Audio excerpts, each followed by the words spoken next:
Ada tanah yang sibuk menutup masa lalunya, menumpuk sejarah di bawah beton dan aspal, seolah ingin dilupakan. Ada pula tanah yang diam, tapi tidak pernah berhenti berbicara, menyimpan cerita yang menunggu pendengar yang sabar. Di lembah yang kini dipenuhi kota dan jalanan, ada keheningan yang lebih tua dari gedung-gedung dan lampu-lampu malam. Batu-batu tua, sungai yang mengalir pelan, dan pepohonan yang menunduk diam, semuanya menyimpan napas masa lalu. Kabut yang turun setiap pagi bukan sekadar uap air. Ia lebih mirip tirai tipis yang kembali menutupi sesuatu yang tidak ingin tampil terang-terangan, menyembunyikan jejak langkah para raja, prajurit, dan para pemimpi yang pernah berjalan di sini. Dan di balik kabut itu, ada sebuah nama yang terus bergerak, meski sendirian, Kanjuruhan. Ia bukan nama yang menuntut sorotan, bukan kata yang harus diteriakan di pasar atau di istana. Ia hadir perlahan, seperti detak jantung bumi yang lembut tapi tegas, mengingatkan siapapun yang mendengar bahwa sejarah tidak hanya tercatat dalam prasasti atau arca, tapi juga dalam keheningan, dalam bisikan angin, dalam gema lembah yang tak pernah benar-benar hening. Kanjuruhan tidak meminta untuk ditemukan. Ia tidak berteriak, tidak memaksa, dan tidak tergesa oleh waktu. Ia hanya menunggu dengan sabar, seseorang yang cukup berani untuk membuka pintunya, menembus kabut, dan mendengar cerita yang selama berabad-abad diam, namun hidup, berdenyut, dan menunggu untuk diceritakan kembali.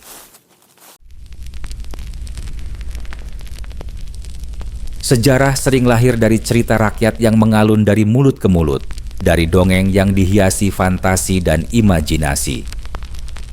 Namun, Kanjuruhan memilih jalan yang berbeda. Ia menulis masa lalunya di batu, tegas, dingin, dan abadi. Prasasti Dinoyo adalah saksi sunyi itu.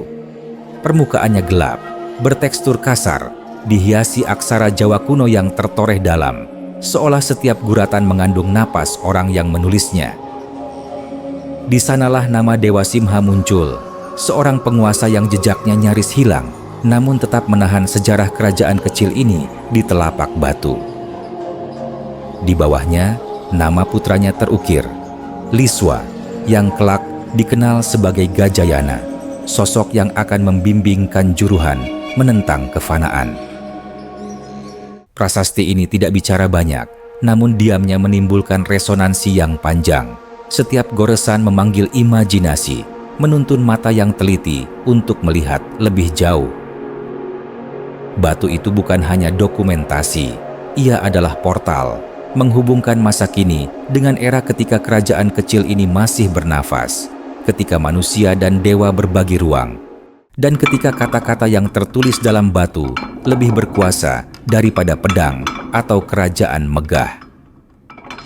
Keheningan prasasti menjadi bahasa tersendiri, bahasa yang hanya dimengerti oleh mereka yang sabar menatapnya, yang mau menyimak detik demi detik sejarah yang tersembunyi di bawah permukaannya.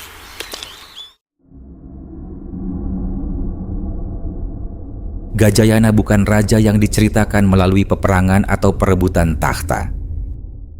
Ia dikenang karena satu keputusan sederhana, tapi penuh keberanian. Ketika arca kayu Agastya mulai lapuk, warnanya memudar, seratnya retak, seperti manusia yang ditelan usia, banyak orang berpikir, biarlah ia hilang bersama waktu. Namun, Gajayana tidak membiarkan itu terjadi. Ia memanggil pemahat terbaik dari seluruh kerajaan, memerintahkan agar arca itu dibuat ulang dalam batu hitam pekat, dingin, dan kuat, bahan yang menolak kematian perlahan. Dalam tindakan itu, terselip filosofi dan keberanian. Sesuatu yang dianggap suci tidak boleh tunduk pada kelemahan dunia. Raja ini tidak berperang di medan laga. Ia menghadapi kefanaan itu sendiri. Dengan batu yang diukir, ia menantang waktu. Suaranya jarang terdengar, wajahnya tidak selalu dikenang, tapi jejaknya abadi. Setiap lekuk batu itu menegaskan satu hal: keabadian bisa lahir dari keberanian yang sunyi.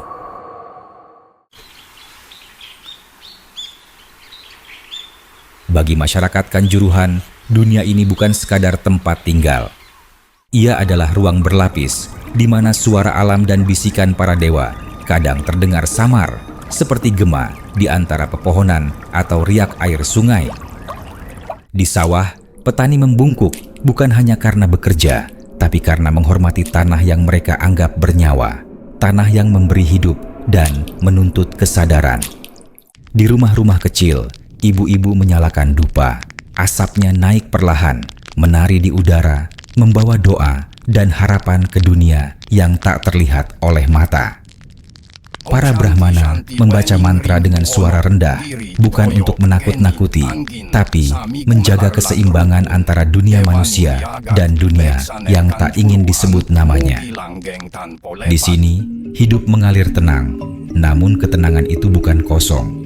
Ia padat, penuh makna, penuh rasa hormat, dan hubungan mendalam dengan alam yang dijaga, seolah darah sendiri, di mana setiap suara, setiap aroma, setiap gerak memiliki tempat dan tujuan dalam harmoni yang tak terganggu oleh waktu.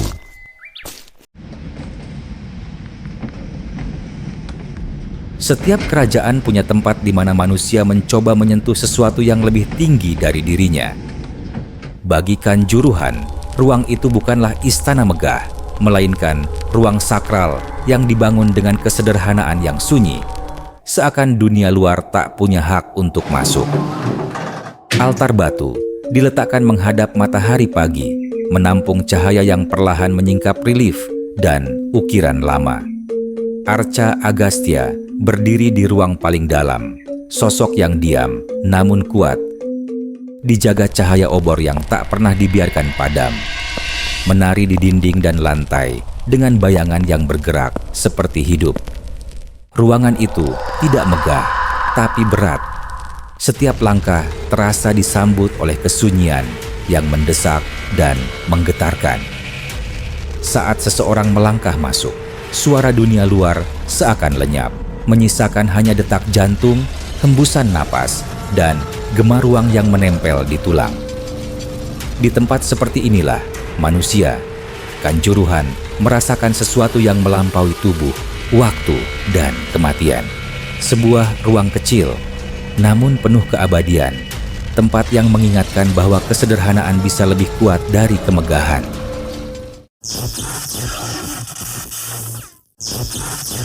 Tetapi sejarah selalu bergerak, tak menunggu siapapun. Ketika kerajaan-kerajaan besar bangkit di Jawa, Mataram kuno, Kadiri, Singhasari, dunia menjadi semakin padat oleh kekuasaan, strategi, dan ambisi. Kanjuruhan tidak tumbang, tidak pula terkalahkan. Tapi ia terhimpit oleh gelombang raksasa yang membuat namanya perlahan meredup di catatan besar para sejarawan. Dalam arsip dan prasasti, ruang untuk kerajaan kecil semakin sempit, seolah sejarah hanya memberi tempat bagi yang menaklukkan dan mengguncang dunia. Kanjuruhan memilih jalan yang tak banyak dipahami, tetap berdiri, diam tapi tegas, tanpa menuntut sorotan. Dalam aliran sejarah yang deras, ia menjadi sungai kecil yang mengalir di antara arus yang lebih kuat, tidak hilang, tidak lenyap, hanya berubah bentuk. Dari kesunyian dan ketenangan itulah, ia menyimpan kekuatan tersendiri, menunjukkan bahwa keabadian tak selalu lahir dari gema kemenangan, tetapi kadang dari kesetiaan pada diri sendiri dan tanah yang dijaga dengan hati.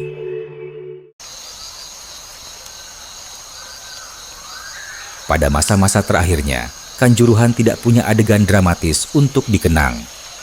Tidak ada perang besar, tidak ada pemberontakan yang membara. Yang tersisa hanyalah perubahan-perubahan kecil, halus tapi pasti. Bahasa yang perlahan bergeser, ritual yang tidak lagi seramai dulu, anak-anak yang tumbuh dengan kisah kerajaan lain sebagai pusat dunia mereka. Para tetua mungkin menyadarinya, merasakan denyut perlahan yang memudar, tapi tidak ada yang mampu menahan waktu. Rumah-rumah sunyi, sawah yang tetap hijau, dan altar yang masih tegak menjadi saksi bisu perubahan yang tak bisa ditahan. Perlahan, Kanjuruhan menjadi suara yang terdengar semakin jauh, bukan karena dilupakan, melainkan karena generasi berikutnya hidup di zaman yang berbeda, zaman yang bergerak tanpa menoleh ke belakang. Dalam kesunyian itu, ada kesetiaan yang lembut, keberadaan yang tetap hadir meski tak lagi mendominasi. Sebuah pengingat bahwa setiap kerajaan, besar atau kecil, meninggalkan jejak, bukan selalu di medan perang, tetapi dalam hati mereka yang pernah menyebut namanya.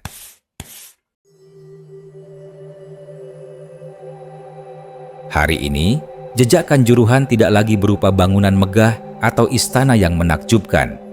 Ia tinggal dalam bentuk yang paling jujur.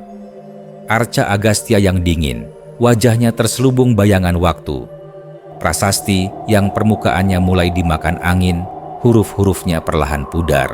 Pecahan tembikar yang tak lagi punya pemilik, sunyi di antara rerumputan liar.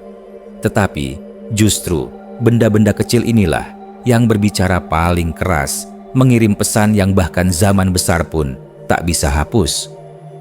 Mereka menceritakan tentang Kanjuruhan, tentang keberadaannya yang nyata, tentang napas manusia yang pernah hidup di sana, tentang hati yang menjaga keyakinan lebih dalam daripada ambisi.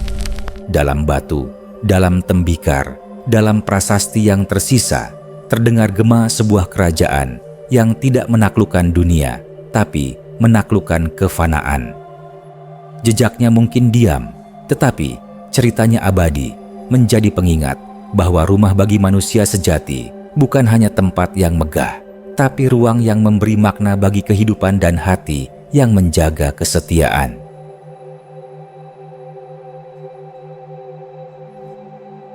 Kanjuruhan tidak meminta untuk diingat, namun nama-nama yang tidak meminta justru sering yang tinggal paling lama.